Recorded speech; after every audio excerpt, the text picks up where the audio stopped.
ზესტაფონის ბიბლიოთეკით მე დავიწყო ისტორიით. ზესტაფონის ბიბლიოთეკის ისტორია ჯერ კიდევ იწყება 1899 წლიდან, მაშინ დაბაყვირილა იყო ზესტაფონი არეთქვა ჩვენს ქალაქს. 1998 წელს წერა-კითხვის გამავრცელებელმა საზოგადოებამ დაარსა დაბაყვირილაში სამკითხველოს დაარსების ინიციატორი იყო წერა-კითხვის გამავრცელებელი საზოგადოების ხელმძღვანელი ვარინგა წერეთელი იმითაც არის ცნობილი, რომ მან შექმნა უგდავი საგალობელი, ეს არის სულიკო. ვარინგა ზეგანზე მოცემული. ბიბლიოთეკა სამწუხაროდ 1902 წელს გადაიწვა და განადგურდა მის რეზერვში არსებული ყველა 501 წიგნი. ბიბლიოთეკის აღდგენა უკავშირდება 1958 წელს, როცა საბჭოთა ხელისუფლებამ ზესტაფონის სარაიონო ბიბლიოთეკა გახსნა, ხოლო 1975 წელს უკვე ბიბლიოთეკის ცენტრალიზაცია მოხდა. რაც შეეხება ბიბლიოთეკის მდებარეობას. ბიბლიოთეკა განთავსებულია ზესტაფონის ცენტრალურ ნაწილში, ბიბილაშვილის ქუჩაზე, აქეთ კარგად ხედავთ. ბიბლიოთეკაზე მისასვლელად მისლამ შეფუთებად რამდენიმე ქალაქი დანიშნულება, ეს არის ახალი ღვთისმშობლის შობის სახელობის ეკლესია, სპორტის სასახლე და ცენტრალურ ნაწილში ირინეს პარკი. შემდეგი ბიბლიოთეკის ძირითადი აქცენტები. აქცენტები რა თქმა უნდა იყო მხატვრულ ლიტერატურაზე გამახვილებული ადრეც და ახლაც, მაგრამ შიგადაშიგ მოთხოვნილებები მაინც იცვლება. მაგალითად, ძველ დროში უფრო ხალხი მისდევდა სოფლის მეურნეობას და ამ სფეროზე იყო ძირითადი მოთხოვნილება და ძირითადი წიგნებიც ამ სფეროდან გადიოდა. მაგრამ დღეს საბაზრო ეკონომიკის პირობებში საბანკო სფერო, სავაჭრო სფერო, საფინანსო სფერო უფრო წინ წამოწეულია და ამას არის მოთხოვნილება. შემდეგი რაც შეეხება დირექტორებს. პირველი დირექტორი, რომელიც იყო, ეს იყო ბაბუ ახახაძე, შემდეგ ნანდი კაპანაძე ერისთავი და დღემდე არსებული დირექტორი ლელა ფერაძე, მას კადრში ხედავთ. მათი საერთო მიზანი იყო ბიბლიოთეკის გაძლიერება და ინოვაციების შეტანა. ამჟამად არსებული დირექტორის მართვის კონცეფცია არის შემდეგნაირი. მას სურს, რომ არ იყოს ბიბლიოთეკა მხოლოდ საკითხველი ადგილი, უფრო სხვა დატვირთვას საკუთრით განვითარება უნდა შეიძინოს, უნდა იყოს ინტელექტუალური ღონისძიებები, სახალხოები და მრავალი სხვა. აგრეთვე ბიბლიოთეკის დირექტორმა შეიტანა რამდენიმე ინოვაცია. პირველ რიგში ეს არის უფასო ინტერნეტი, რომელიც ბიბლიოთეკაში მკითხველთათვის არის განკუთვნილი. ბიბლიოთეკის დირექტორი ყოველწლიურად 2000 ლარის ლიტერატურას იძენს და დღეს ზესტაფონის ცენტრალური ბიბლიოთეკის რეზერვში არის 150,000-მდე წიგნი. ბიბლიოთეკის განყოფილებებს რაც შეეხება. არის სრულსავი განყოფილება. პირველი არის მომსახურების განყოფილება, რომელიც შედგება სამკითხველო დარბაზისა და აბონემენტისგან, მეორე არის დამუშავება და კომპლექტირება და მესამე არის საინფორმაციო ანალიტიკური, ანუ ბიბლიოგრაფიული განყოფილება. განყოფილებებს საკუთარი ხელმძღვანელები აყავთ და მუშაობის პროცესი კადრზე აღვეჭით. შემდეგ მომუშავე პერსონაჟები გამოსახული. ხო, ინოვაციებს რაც შეეხება. მთავარი ინოვაცია ელექტრონული ბიბლიოთეკის შექმნა, რომელშიც დღესდღეობით უკვე 10,000-მდე წიგნია გაერთიანებული და აგრეთვე ზემოხსენებული უფასო ინტერნეტი. მომსახურე პერსონალის გავლილი აქვს კვალიფიკაციის ამაღლების სხვადასხვა ტრენინგი, ეს იყო ქუთაისში შედგენილი ტრენინგი და აგრეთვე პოლონური ტრენინგი. ხო, ბიბლიოთეკის წარმატებული მკითხველებს შეეხება, საკმაოდ მრავლად ყავდა ბიბლიოთეკას წარმატებული მკითხველები. პირველი არის შალვა წერეთელი, რომელიც დღეს მუშაობს შინაგანსაკუთრების სამინისტროს თანამდებობაზე, აგრეთვე პირველი არა ერთ-ერთი პირველი პარლამენტარი შალვა კიკნაძე და წარჩინებული სტუდენტები, ნიკა და მარი პირველაშვილები, რომლებმაც გერმანიაში აიმაღლეს კვალიფიკაცია. პორტფოლიოს რაც შეეხება სამწუხაროდ მომსახურე პერსონალის ძირითად ნაწილს არ აქვს და მხოლოდ დირექტორს აქვს. და პროექტის ამ პროექტის ახორციელებაში დამხმარე პირები. ფაქტობრივად უბრალოდ ანუ ლერი ლიმონაკის ვარიკა წერეთელი წინ გამოვიყენე, ბიბლიოთეკის დირექტორი ხაბატონი ლელა ფერაძე დამეხმარა და ბიბლიოთეკის წამყვანი ბიბლიოთეკარი ციცონებიერიძეც და ტექნიკური დახმარების ხარით მიუნიშნებდეს მედერენდი მოდელო. საკმაოდ ამომწურავი ინფორმაცია მივიღეთ, მირაგითხრათ და ინფორმაციული წყარო საკმაოდ სამბიჭდავი იყო და მადლობა თვითონ პერსონალს ბიბლიოთეკის თანამშრომლებს და რა თქმა უნდა თქვენ ასეთი მუშაობისათვის. ძალიან მომწონს პროექტი, მივესალმები. ეს ღირებულებები რაც შეიძლება ბავშვმა ეხლა ამ პროექტით მიიღოს, მე მგონი ყველასთვის ნათელია და თავარი მაინც ეს არის, როგორ იზრდება ყოველდღიურად თითოეული თვეთაგანი მე ამას ვხედავ და ძალიან სიამოვნებს. ეს პატარა აფსუსები რაც შეიძლება იყოს მუშაობაში დაიხვეწება საბოლოო ჯამში და მიიღებს სრულყოფილ საკეს. ჩემი მხარდაჭერის იმედი გქონდეთ, თუ რამეში დაგჭირდებით, კიდეც ერთხელ ვეგულებ. უპირველეს ყოვლისა, რა თქმა უნდა, ვეთანხმები სამართლობის მოსაზრებას, თუ რასაც ნიშნავს ეს პროექტი და მისი შემდგომი განვითარება. ერთი რამ უნდა ვკითხოთ. თქვენ ახსენეთ წყაროები. ძირითადად დაერტყენით ლერი ალიმონაკის ვარიკა წერეთას. ამ ეტაპზე რა თქმა უნდა, მაგრამ ხომ არ გქონიათ თქვენ წვდომა, აი პირველი წერა-კითხვის გამავრცელებელი საზოგადოებაში ვინ იყვნენ? გარდა ვარიკა წერეთას. მაგაზე ინიციატივები. აბოგიძე. საინტერესოა ეს იმდენად, რამდენადაც არსებობს. რადგან არსებობდა ეს საზოგადოება, რა თქმა უნდა, ეს არ იქნებოდა მხოლოდ ერთი პიროვნება. მე შემიძლია ნახმარება გაგიწიოთ. მე დანარჩენს ალბათ სხვებსაც რომ მოусმენთ, ასეთი მოსაზრებები გაჩნდება და ვითანამშრომლოთ მაქსიმალურად გაჩნდება. დიდი გამედულება უნდა პროექტის პირველი ნაბიჯი გადადგა და პროექტში და პირველი გამოყვიდა გიორგის მისია ერგო, მაგრამ ის საკმაოდ მომდევნული ხმაჭვილია, მივესალმები, ძალიან მომწონს.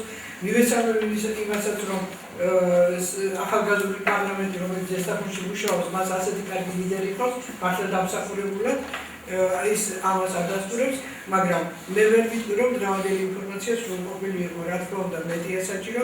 აუცილებლად გასათვალისწინებელი იყო ვინმე არაბიძე, რომელსაც პირველად ჰქონდა ციგნის სახლი და ძალიან ბევრი რამე არის ბიბლიოთეკის ისტორიის შესახებ. ერთი თხოვნა მაქვს კიდევ, თქვენ თეორიულ მასალას მიგებოდეს საჩვენებელი შოუ სლაიდები, რომ უფრო ხატოვანი და საინტერესო გავხადოთ მომავალში ჩვენება და საუბარი. არ იყოს დამღლელი და მოსაბეზრებელი. მაგასაკებია. მე ვარ შორტის სკოლიდან. საქართველოს გამორჩეული ქვეყანა. დინდა ხა, მოდი კაგეთი.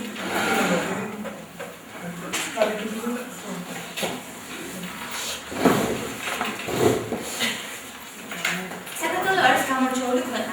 და მას აღსანიშნავი ყავს ძალიან ბევრი შესანიშნავი და სახელგანთქმული პიროვნებები, რომელთა ღვაწლით შეუფასებია.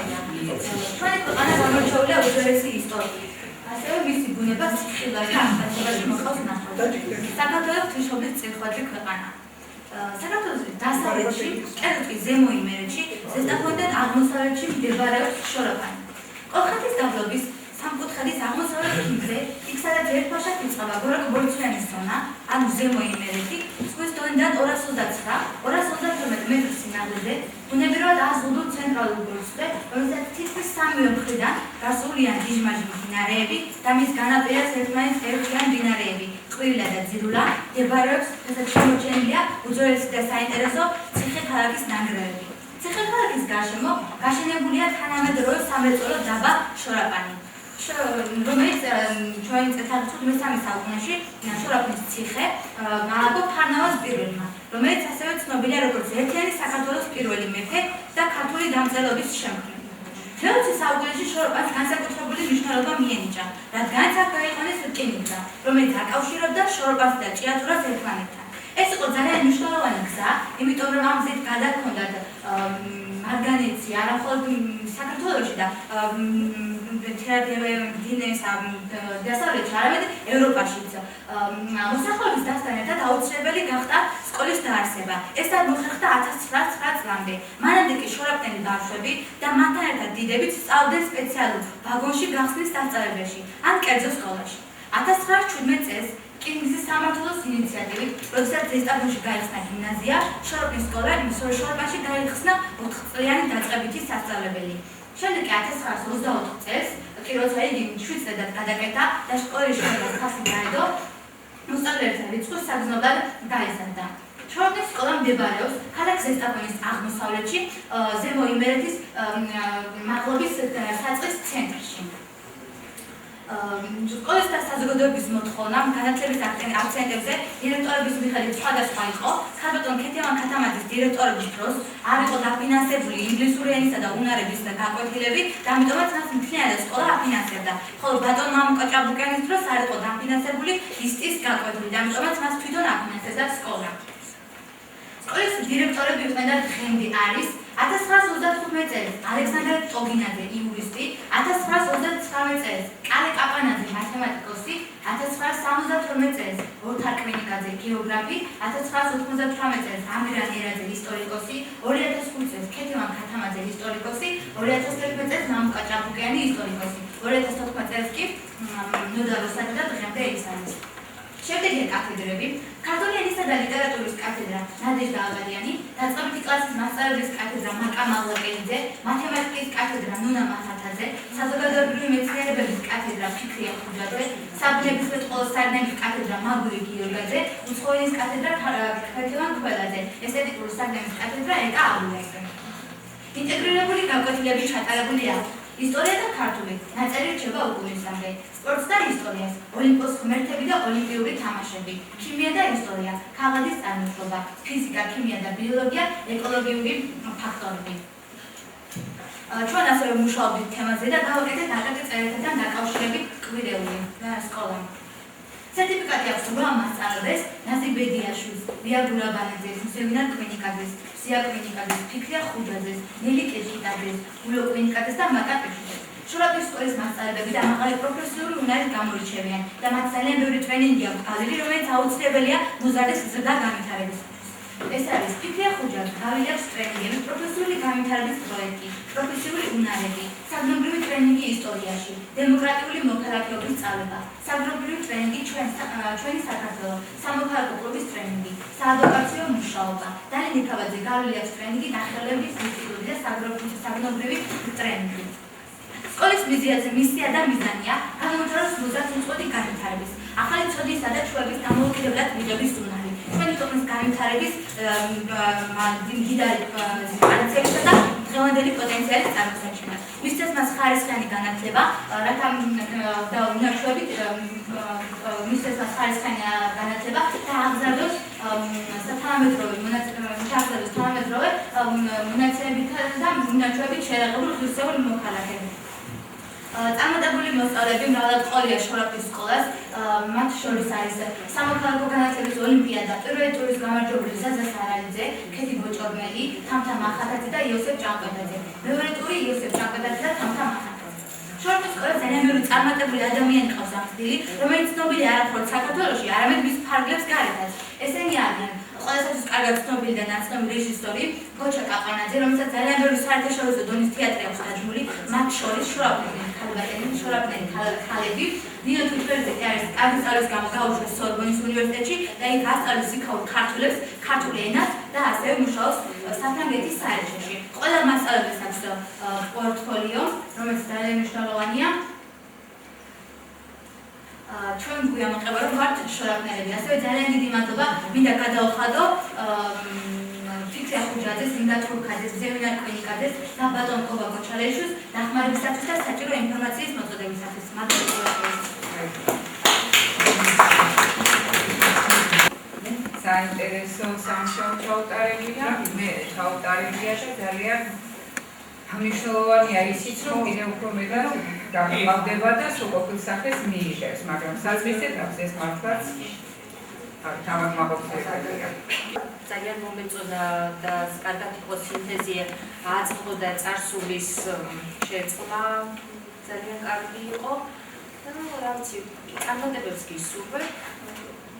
ჯერა რომ რაც გაქვს დასახული, რომელიც შეძლებ და მეცია. ნაბედები ერთად.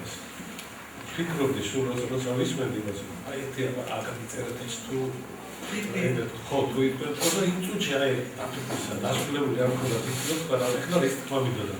თვითონ შორაპნის განვითარება ბოლო პერიოდში. შორაპას დროთა განმავლობაში აღარ მქონდა ეს ფუნქცია, რა თქმა უნდა, მე-14, მე-15, მე-16, მე-17 საუკუნეებში გარდა იმისა, რომ ციხე იყო და ჭხერისციხესთან მქონდა უშუალო კავშირი შორაპასა და ჭხერისციხე თითქმის ერთი იმის ეს არის. შორაპნის აღორძინება გამოიწვია აკაკი წერეთლის ისევ და ისევ გონიერება, რომელმაც აღმოაჩინა რა შავი ქვა ციატურაში. მე ძალიან მესიამოვნებო რომ თქვენი სკოლის დირექტორები ახსენეთ იქ. მე პირველ რიგში მადლობა მინდა გადავხადო ამ ახალგაზრდებს, იმიტომ რომ მოსვლის დღიდან ძალიან აქტიურად მოეკიდენ ამ საკითხს, დიდი გულისხმობით მოეკიდენ და წარმოგიდგენთ მასალა რაც იყო პირველი ეტაპისთვის მე არ ვარ მოხდა, როგორც ვთქვი და მე იმედი მაქვს რომ ეს ახალგაზრდები ყველაფერს შეძლებენ. კრიტიკული ვერ ვიქნები მათ მიმართ ამ ეტაპზე. საქართველოს ღვთისმშობელი ქვეყანა, მსოფლიოში ცნობილი მითიური ამირანის სამშობლოა. მეფე აიეტის წილხვედრი კონფერენცი მედიას სამშობლო, სადაც გონიერება და განათლება ოდითგანვე ფასობდა. ლეგენდარული ოქროს საწმისის ქვეყანაში განათლება მუდამ პრიორიტეტული გახდა. ქართველი ისერია, რომელმაც შექმნა მსოფლიოში არსებული 14 დამწერლობათაგან ერთ-ერთი ქართული აღდანი ლაზარეთ წოდებული ქართული ენა. ჰიპოთეზის მიხედვით, ქართული ისენაა, რომლითაც ღმერთი ესაუბრება ადამს და ევას. ჰიპოთეზას მნიშვნელოვანი გამართლება მოუწევდნენ ცნობილმა უცხოელმა და ქართველმა მეცნიერებმა, რომელიც ფაქტებითა და უნიკალური აღმოჩენებით არის გამყარებული. ქვეყანაში, რომელშიც განათლებას უძველესი და მყარი ფესვები აქვს, რომელშიც სულიერება ოდითგანვე ფასობდა, საგანმანათლებლო კერას უდიდესი პასუხისმგებლობა ეკისრება. ეს გრძნობა მუდამ ჰქონდა გათავისებული საგანმანათლებლო დაწესებულებებს. ქალაქის ცენტრში განწყობისგან განცილებული მრავალი ღირსეული ადამიანის აღმოჩნდა. სახელოვანი ტრადიციების მქონე ნომერ მეორე საჯარო სკოლა. ის გარშემო განლაგებულია ახალი ეკლესია, გამგეობა, საჯარო რეესტრი. ნომერ მეხუთე საჯარო სკოლა. ნომერ საჯარო სკოლიდან 100 მეტრის დაშორებით მიედინება მდინარე ყვირილა. აღნიშნული სკოლა წლების მანძილზე იწონებდა სრულიად ამაღლებული მასწავლებლების თავს, ნიჭიერი მოსწავლეებით. სკოლა ხანგრძლივი ისტორიის მანძილზე იყო ჩართული ქართულ ცხოვრებასა და საკუთარ თამარ-სიტყვას ამბობდა. სკოლამ შეიქმნა ორკლასიანი სასწავლებლის ბაზაზე. იყო 7 წლები, წლების შემდეგ გადაკეთდა საშუალო სკოლა. მე-20 საუკუნის პირველ ნახევარში გოგონები და ვაჟები ცალ-ცალკე სკოლებში სწავლობდნენ, ხოლო ამ სკოლას გოგონების სკოლას უწოდებდნენ. პირველად ნომერ მეორე საჯარო სკოლა რკინიგზის სადგურის მოპირდაპირ მხარეს, თეატრის გვერდით მდებარეობდა. შემდეგ ის გადაიტანეს ახალ ტერიტორიაზე, სადაც ამჟამად მდებარეობს. და მის ძველ შენობაში პირველ სართულზე გახსნეს საბავშვო ბიბლიოთეკა, რომელიც წლების მანძილზე ფუნქციონირებდა, ხოლო მეორე სართულზე გახსნეს პიონერთა და მოსწავლეთა სახლი. ქალაქ ზესტაფონის ნომერ მეორე საშუალო სკოლაში სწავლა და მუშაობა პრესტიჟულად ითვლებოდა. აქ ასწავლიდნენ რეგიონში ცნობილი მასწავლებლები და ფიზიკის გაკვეთილის გამო გადმოიძულდნენ უამრავი მოსწავლე.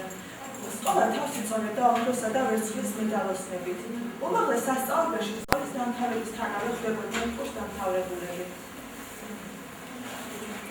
სკოლა მუდამ უწყობდა ფეხს ქვეყნის რიტმს და გამორჩეული იყო არა მარტო სწავლით, არამედ შემოქმედებითი მუშაობით. სკოლას უდიდესი წვლილი მიუძღვის უშაკი ჩხეიძის სახლ-მუზეუმის დაარსებაში. სკოლის პიონერული თეატრის სპექტაკლები ცნობილი იყო რესპუბლიკაში. სპორტული მიღწევებითაც ამაყობდა ნომერ მეორე საჯარო სკოლა. სკოლის სათავეში ედგნენ ღირსეული ადამიანები: ნესტორ კოვსინიძე, სონა გოგოლაძე, მარიამ ჩიქოვანი, გოგი ბაშალეიშვილი, გივი ალავიძე, დავით ლაბაძე, გიზო ბუხნიკაშვილი, ბეჟან საყვარელიძე, გელა მშვენიარაძე. ამჟამად სკოლის დირექტორი გახლავთ ინოვაციური იდეების მქონე, ნიჭიერი, თავისი საქმის მცოდნე და აქტიური პიროვნება გოჩა ღომაძე, რომელიც წლების მანძილზე იყო აკაკი ჩხატიშვილის სახელობის სოხუმის ჰუმანიტარულ-ეკონომიკური უნივერსიტეტის მენეჯერი, დეკანი. მან უდიდესი წვლილი შეიტანა სასწავლებლების აღმავლობაში. ამჟამად სკოლის კოლექტივი ფეხს უწყობს თანამედროვე მოთხოვნებს. სკოლაში მუშაობს სხვადასხვა საგნობრივი კათედრა, რომელიც ეხმარება მოსწავლეებს საგნის სიღრმისეულ შესწავლასა და მის პრაქტიკაში განეგვას. მაგალითად, ქართული ენისა და ლიტერატურის კათედრის ხელმძღვანელია ქართული ენისა და ლიტერატურის სერტიფიცირებული მასწავლებელი მანანა გიორგაძე. კათედრა ეწევა ქართული ენისა და ლიტერატურის პროპაგანდას. ამის ნაცვლად გასწავლია ნომერ-2 საჯაროს მოსწავლეების წარმატებული მონაწილეობა რესპუბლიკის ოლიმპიადებსა თუ კონკურსებში და მრავალი წარმატება. ამჟამად კათედრა შეუერთდა ქვეყანაში მიმდინარე პროექტს დაიცვა თემა ბარბარიზმისაგან. სკოლაში ენერგიულად მუშაობს საბუნებისმეტყველო კათედრა, რომელიც აერთიანებს ქიმიას, ფიზიკასა და ბიოლოგიას. კათედრას ხელმძღვანელობს სერტიფიცირებული მასწავლებელი მარეხ მესხიშვილი. კათედრაში გაერთიანებული პედაგოგები ფეხს უწყობენ საქმეისო მოთხოვნებს, მუშაობენ ეკოლოგიურ საკითხებზე. ქიმიის პედაგოგმა მადონა მისმა მოსწავლეებს მოამზადებინა პროექტი ფეროშენაძმა ქართლის ქიმიური ლაბორატორიის დახმარებით. ნომერ-2 საჯარო სკოლა უცხო ენის კათედრის ხელმძღვანელობს ნინო ჟანგავაძე და სახელოვნურ აგრძელებს მოღვაწეობას. ნომერ-2 საჯარო სკოლის პედაგოგთა უმრავლესობა სერტიფიცირებულია, რომლებიც ჩართულნი არიან მასწავლებელთა პროფესიული გადასტარების სქემაში. ნომერ-2 საჯარო სკოლის მასწავლებლები ფეხს უწყობენ სიახლეებს, მაგრამ აქვთ საკუთარი შეხედულებები და მათ არ ღებულობენ ყველა სიახლეს. მოსწავლეებსაც აჩვევენ და უვითარებენ კრიტიკულ აზროვნებას. მადლობას ვუხდით ინფორმაციის მოწოდებისათვის ქალბატონ მანარავა ნაკახიძეს, ბატონ გოჩაღლაძეს, ბატონ გელამშვენიარიძეს და ქალბატონ ზია ვარდასაიძეს. ძალიან კარგი იყო და გითხრათ ინფორმაცია კარგად იყო მოძიებული. ყველა შემთხვევაში ეხლაც ვაგოვისმეტი არაფერი არ მეთქვის ახალგაზრდების მიმართ, იმიტომ რომ ესა ჟიურის დანარჩენმა წერილმა შეიძლება არც იციან, რომ რამდენი ძალისხმევა დაჭირდათ ამ ახალგაზრდებს ეს მასალა აქ მოედახთ. სამწუხაროდ უნდა ვთქვა, რომ შეიძლება ეს კრიტიკაც იყოს, მაგრამ სკოლების ჩართულობა არ არის საკმარისი ჯერ, რომ დაეხმარონ ახალგაზრდებს მასალების შესაძლებლად მოიცნონ. მაგრამ მე იმედი მაქვს, რომ ეს შეიგრძნობს ამას სკოლის მმართველობა, პედაგოგიური კოლექტივი და უფრო აქტიურ მხარდაჭერას გამოუცხადებენ ამ ახალგაზრდებს. ახალგაზრდები საოცარ ძალისხმევას იჩენენ. მათ ერთ დღეში შეძლეს მთელი 2 წლის განმავლობაში არ ქონდათ მასალა და ერთ დღეში შეძლეს მოედანოთ, მე მგონი საკმაოდ ნორმალური მასალა. მე დარწმუნებული ვარ პროექტის ბოლოს ის სერიოზული მკვლევარები აღმოჩნდებიან. მოგესალმებით უფროსო მეგობრებო, მინდა დიდი მადლობა გადაგიხადოთ მომთანადისათვის ამ მნიშვნელოვანი პროექტის დაინტერესებისათვის. საუკუნეების მანძილზე საქართველოს მოგეხსენებათ საქართველოს მრავალ საუკუნოვანი ქვეყანაა. საქართველოში საუკუნეების მანძილზე ერთადერთი სოფლის მეურნეობა, მეტალურგია, მმართველობის ფორმები, განათლება და ისევ უამრავი რამ, რაც დღესდღეობით ჩვენამდე ამოღწეული. მთელ მსოფლიოში მხოლოდ საქართველოა ისეთი ქვეყანა, რომელსაც ძალიან დიდი და უმერაზი პიროვნებები გააჩნია. ასეთებია შოთა, ილია, აკაკი და სხვა. მათ ძალიან დიდი წვლილი შეიტანეს საქართველოში განათლების ჩამოყალიბებაში. თითოეული ქართველის ვალია შევინარჩუნოთ ეროვნულობა და ევროპული განათლების მიღებით გამიმტკიცოთ ქართული ღირებულებები, რომლებიც იმ უმერაზი ადამიანებისაგან დაგვრჩა. უმშვენიერესი ბუნების წიაღში, გოლიათების გრანდიოზულობისა და სიმწვანეში, გამჭვირვალე თვალით ბრწყინავს საქართველოს ერთ-ერთი გამორჩეული კუთხე ხარაგაულის რაიონი. მისი პირველყოფილი ბუნების განუმეორებელი მშვენიერება, გიჟმაჟი მდინარეები, მთის ფერდობებს ბუდეებივით შეხიზნული კოპწია იმერული ოდასახლები, გამორჩეული სტუმარმასპინძლობის წესი და დახვეწილი ზემო იმერული სიდარბაისლე, იპყრობდა მნახველის გულსა და თვალს. აქ რაღაც საოცარი პირველქმნილი მშვენებით საუკუნეების განმავლობაში შემორჩენილია ბუნებისა და ადამიანის სიწმინდე, სიდიადე და სრულყოფილება. ლეღვანი მდებარეობს მდინარე ლეღმულას ხეობაში, ზღვის დონიდან 480 მეტრზე. ხარაგაულიდან 12 კილომეტრში. ლეღვანის სკოლას ხანგრძლივი ისტორია აქვს. ლეღვნის საზოგადოებაში, რომელშიც შედიოდა 8 სოფელი, ვანი, სხლითი, საღანძილე, ლეღვანი, მარელისი, ზედუბანი, სერბაისი ხარაგაული საზოგადოებასთან ერთად მოწყობილ იქნა 1870 წელს გრეხთა პირველი ყრილობა, რომელზეც გადაწყდა და შემდეგ შესრულდა რომ 1875 წელს ხარაგაულში აშენებულ იქნა ერთკლასიანი სასწავლებელი. ლეღვანის საზოგადოების უდიდესი ნაწილი უკმაყოფილო დარჩა ამ გადაწყვეტილებით, რადგან უგზობისა და სიშორის გამო მოსწავლეები ვერ ახერხებდნენ სკოლაში სიარულს. ამიტომაც 90-იან წლებში მარელისის მღვდლის კოტე ანთარასის ინიციატივით მარელისში ბერაწმინდის უბანში დაქირავებულ ბინაში გახსნილი იქნა ერთკლასიანი სასწავლებელი. სკოლის პირველი მასწავლებელი იყო ჩვენი კოტე ანთაძე. ხოლო ლეღვთელ მოსახლეთა მოწვევის მომდევნო წელს სკოლა გადატანილი იქნა სოფელ ლეღვანში შარიფაძეების უბანში. ამაზე კი პირველია წერს. 3 წელია ამ საზოგადოებას აქვს ერთკლასიანი სკოლა, რომელიც დღემდე არ არის მტკიცე საფუძველზე დამყარებული. სასურველია სკოლის საქმე სწორ ნიადაგზე დადგეს და საზოგადოებას შეღავათი მიეწეს. ამჟამად ამ სკოლაში 100-მდე მოსწავლეა. შემდეგ 1899 წელს გადაწყდა რომ სკოლა აშენებული იყო ლეღვანში კატასტროფის უბანში. ეს იყო მაღალი სერის ძირში ნაძვნარით დამშვენებული მოზრდილი ვაკე, რომელიც სკოლას საჩუქრად დაასკარ ყარამან და ვლადიმერ მაღრაძეებმა გადაჭრეს. საზოგადოებამ სახლში აფრასიო შარიქაძისაგან შეიძინა სახლი, რომელიც აგებული იქნა ტერენტი მაღრაძისა და გიორგი შარიქაძის მიერ. ახალ შენობაში სწავლა 26 ოქტომბერს დაიწყო. ამაზე კი ისევ გაზეთი იბერია წერს. 29 ოქტომბერს სკოლის შენობა იკუთხა. საკურთხევლად მოწყობილი იქნა მარელისის მღვდელი კოტე ანთაძე და ლეღვანის მღვდელი მოსე ვერხვაძე.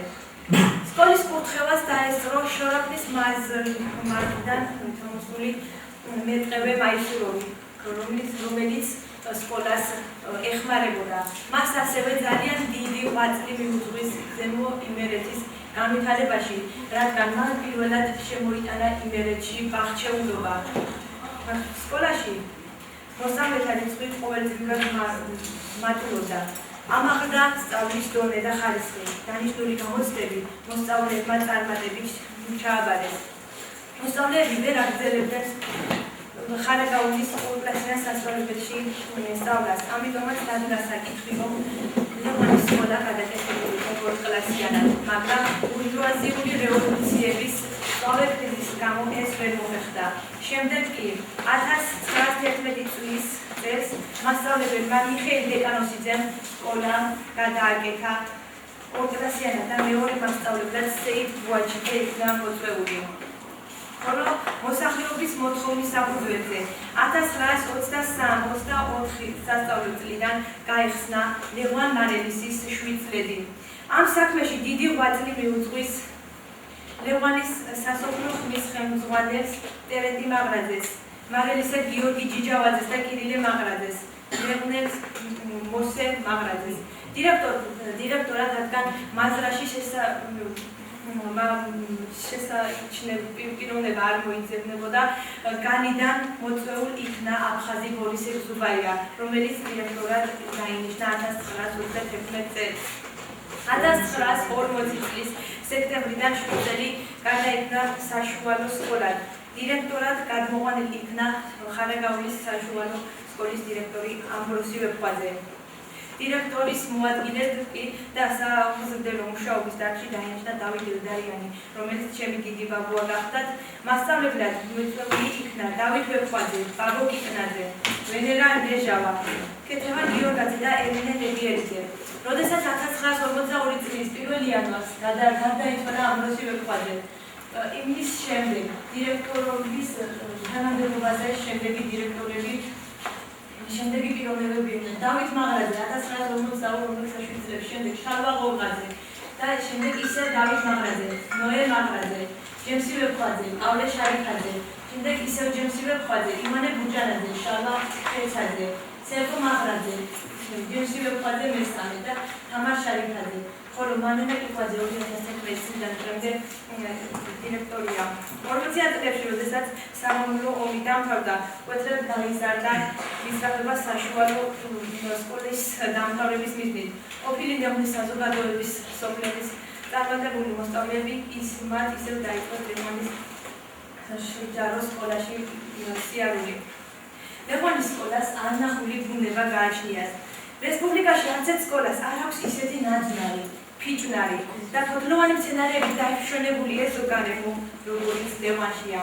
1965 წლის გაზაფხულზე გაგრძელდა 1936 წელს მასწავლებელ კოლია სუხიშვილის მიერ დაარგული უკვე დიდი ფიჭვნარის აღმოსავლეთით ნაძვის და ფიჭვის ახალი ნერგების გაშენება. ფიზისწვენის დამამზადებელ პუნქტში ჩაბარების მიზნით გაშენებული იქნა ტყემლის, ქლიავის და პანტავაშლის ნერგები. გორიდან შემოტანილი ათასობით ნამყენი ბროდკი დაიგო. გაშენდა 300 ძირი ვენახი, ციცკა. ყველაფერი კეთდებოდა იმისათვის, რომ სკოლას ჰქონოდა მცირე შემოსავალი, ითესებოდა 9 ჰექტარი სიმინდი. სკოლამ შეიძინა 2 ძირი ფუტკარის ოჯახი, რომელიც გამრავლა მასწავლებელმა ანდრო მაღრაძემ 12 ძირამდე. სკოლაში განსაკუთრებით ნაყოფიერი პერიოდი იყო 1939-1970-იანი წლები. სწავლებისა და სწავლის მაღალი დონის გამო მეზობელი სოფლებიდან აქ ძალიან ბევრი მოსწავლე დადიოდა. ხოლო 1996 წელს ერთდროულად მოხდა მე-10 და მე-11 კლასის გამოშვება. ოქროს მედალზე დაამთავრა 80 მოსწავლემ. მარინა ვეფხვაძემ, გულნაზი ვეფხვაძემ, ზია შარიფაძემ მე-10 კლასიდან და ნათელა მაღრაძემ მე-11 კლასიდან.